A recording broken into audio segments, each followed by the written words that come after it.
ngaten leres. Ngendikanipun Hyang Jagat Giri Pratingkah bilih wonten Arjuna ingkang wantun ngembari kaliyan kula. Koko Prabu sampun dipun pambengi.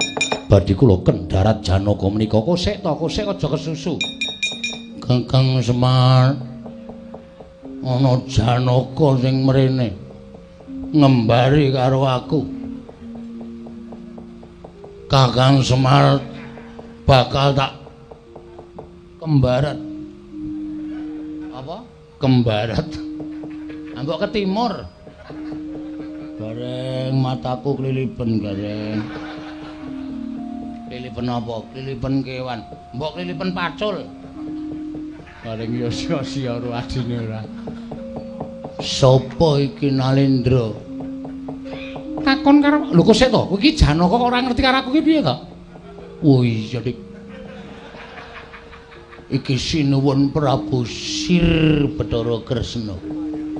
Wah, minggir tendangane. Kok sik Werkudara aja kesusu.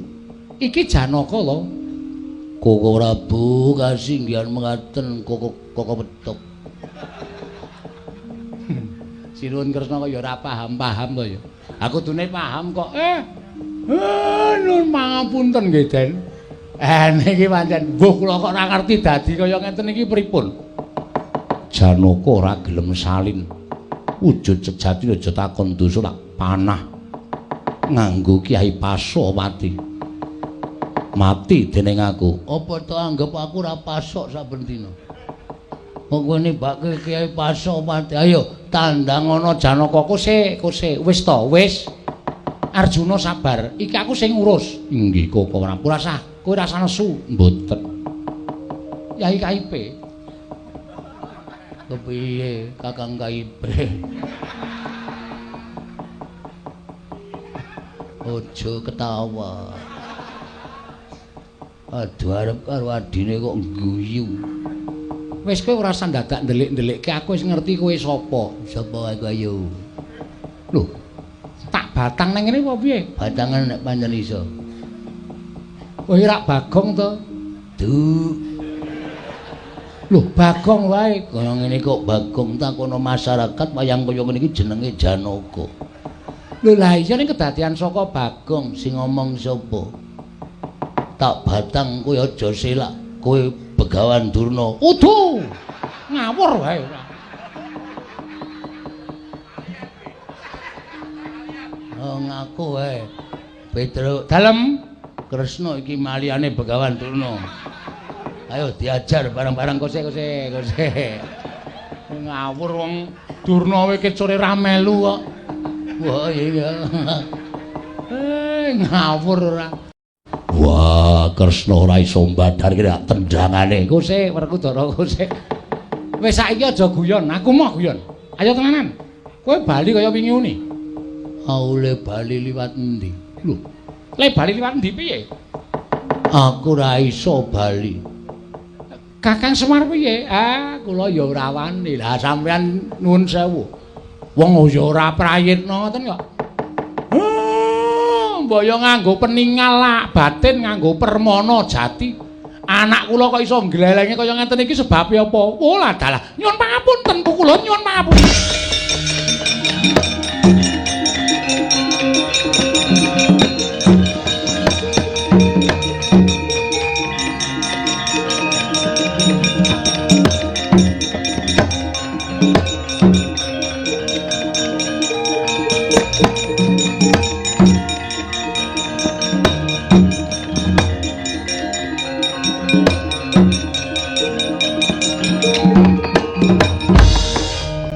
Sepinten ngarepaken kula diagong pangaksama Bu Kulun. Ya tiba padha-padha. Bu Kulun kula ngaturaken bekti kula kunjuk. Ya Janaka tak tampa ambuh aku dadi wong ampuh. Wah.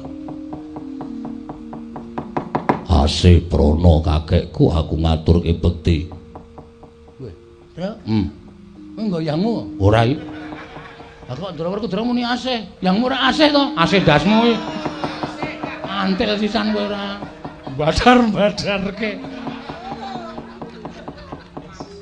Ora ono. Klawer prek ora. Ngomong senengane ngawur ora. Iya Kresna. Ora dadi ngopo? Arjuna ora dadi ngopo? Werkudara ora dadi ngopo? Sapa iki? Iki anake sapa iki kok? Bagong kuwi Sang Hyang Bathara Wenang. Wah, ya ora terus mecingkring ngono. Sirah disungkemi anak bojoe. Mung dinyanyi ya nek ora midak telek. Bagong kuwi iki dewa kok midak telek. Wah, wis kurang ajar temenan iki ora serangan iki rasane. Ayo medhen. Edanan Bagong kok dadi pakartine kaya ngono. Bagong. Ngopo? Kuwi Sang Hyang Wenang. Cah cilik ya ini klicah-klicik. Besok sekolah ora we. Ning arep ora mlebu meneh, alasan mumet ta.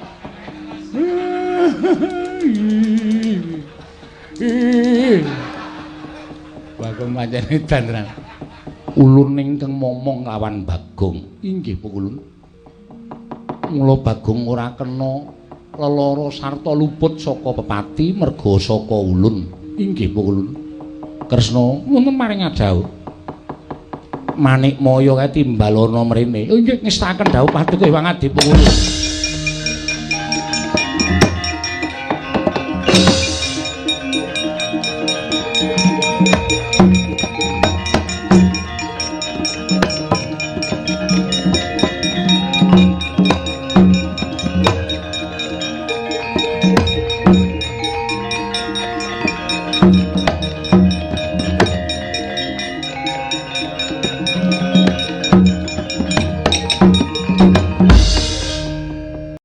Manikmaya wonten dawuh Pukulun. Sira jejering diwaning para dewa mboya prayitna lamun sejatine ulun ingkang momong kelawan Bagong. Duk nalika Bagong munggah ing kayiwangan mapan ing repat kepanasan ulun manjing sajiwa kelawan Bagong. Mula Bagong ora temama ditamani guntur geni guntur angin lan ora apa-apa ditamani cis trisula sabab saka panguwasa ulun. Guru wonten timbalan. Kita ngerti Semar iki sapa? Semar kuwi kadang kita. Monggo Semar kaningaya urip ana ing jagat merga saka pokal gawe kita nggon kita. Tumindak dura kelawan wong atuwa kita ya kuwi Sang Hyang Tunggal. Nganti Semar kelawan kadange tuwa tinundung saka ing kayiwangan tumuli kita dadi dewaning para dewa. Apa isih kurang nggon kita nyengsarake kelawan Badranaya? Teka atmajaning Semar Bagong mung kepengin wujuding pusaka kayiwangan ya kuwi edreden tontonan kang aran Dewandaru lan Jayandaru wae. Ora kita keparengake. Yen pancen kita isih howel saiki ngene, ulun ingkang dadi wakiling Bagong, ulun ingkang nyuwun Dewandaru lan Jayandaru diparingake apa ora? Mbok wenehake apa ora? Ora wangsulan.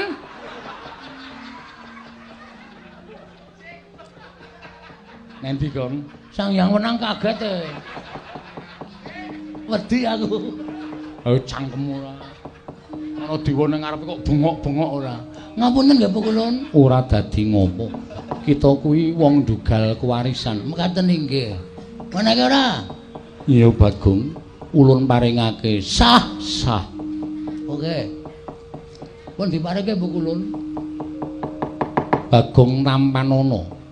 Yen nganti Bathara Guru Cidra ora maringake Dewandaru lan Jayandaru, ulun ingkang bakal duka kelawan Bathara Guru. Kapokmu kapan? Mangsane ora. Dicukup. Iya Bagong. Mengko dhisik. Saiki? Iya. Pukulun Bagong matur saiki ya kudu tok jupuk saiki.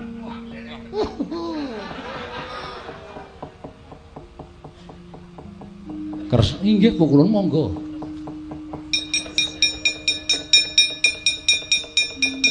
Lho maju kok ancor. Iki dudu ancor nanging Dewandaru lan Jayandaru. Bagong, dalem Pukulun. Tampani Bagong, nggih dadi syarat nggon kita mbangun rancak niring Sambikala wiwit purwa madya lan wusanane. Satemah bisa paripurna kanthi becik lan apik ya Bagong. Matur sembah sewu nuwun Bu Kulon. Ulun kundur makayangan. Nggih. Nderekaken sugeng tindak Bu Kulon. Iya ya Bagong. Bathara Guru Ulun kundur makayangan kita tetepo dadi dewaning para dewa Kresna Werkudara Janaka Semar bali marang Madyapada. Inggih ngestaken dawuh paduka Hyang Adi Bu Kulon.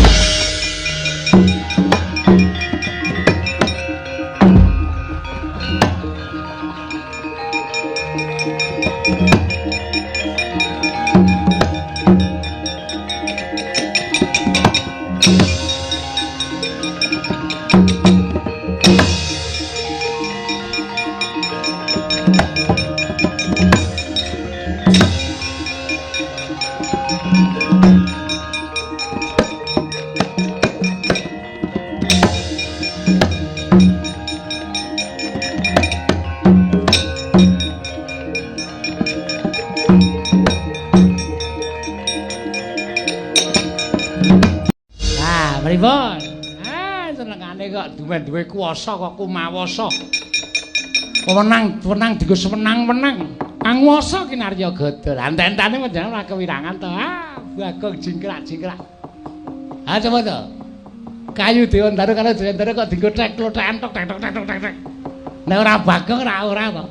Nggih Kakang Trudo. Mulane kok sampun ngastu mindhake mboten sae, mboten prayogi dadosanipun. Kakang Trudo kula sampun ndodho ing ngalepatan. Nggih, mugi wangsul dhateng pakarti ingkang sae lan tansah njejekaken wonten ing Kahyangan Suralaya Adi maneh Bathara Guru.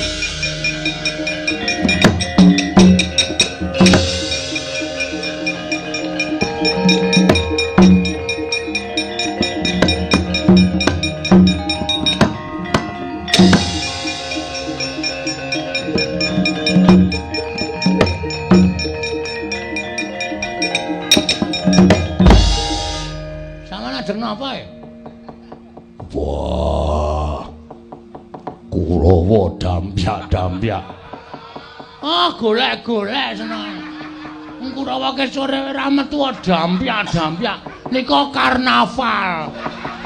Oh ya wis, ya manunggal teng omah kula miwiti mbangun Ndara. Ya Bagong.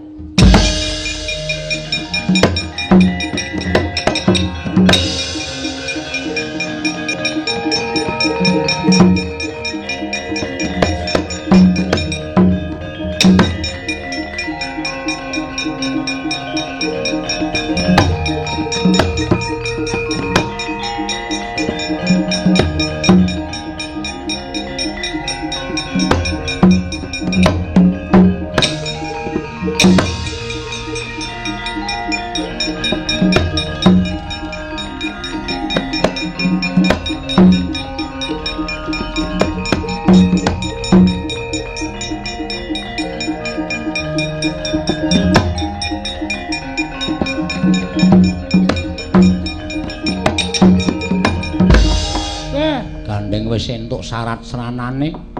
Aja nganti kendhat nggone tansah nyuwun ya Bagong. Nggih, Pak. Muga-muga rancak niring sambikala. Wiwit saka purwa madya wusana tansah pinaringana kawilujengan saka saning dat kang murwengdat. Nggih. Sesuk wis paripurna dadi sarana. Papan iki ngentasake marang uriping para kawula saengga isa makarya kanthi becik lan apik. Nggih mangestake dawuh Durga mendhak kala sirna iki dadi kudu menggaweane Bagong tok ning dadi gaweaning para Panakawan nggone bakal mbangun pembangunan ing dikarepake dening anakku si Bagong. Siapa? Purnaning Gati. Lho, bubar to, Pak? Aku kok bisa kepengen bener ya. Iya di. Yo nang kotak meneh, ora apa-apa. Umpek-umpekan meneh. Purnaning Gati Sura Sudira Jayan kang Ratsuwa Brasta tapi kula Darmastuti Rahayu Samya Makarya Rahayu Samya Pinanggih. Kula pribadi lan kanca-kanca minangka dados rombongan kula wonten lepate nyuwun pangapunten. Mugi-mugi sedaya pasugatan menika saged tinampi dening kersanipun para lenggah dene ya dereng kula namung budidaya benjang sageta langkung sae timbang sampun lampah.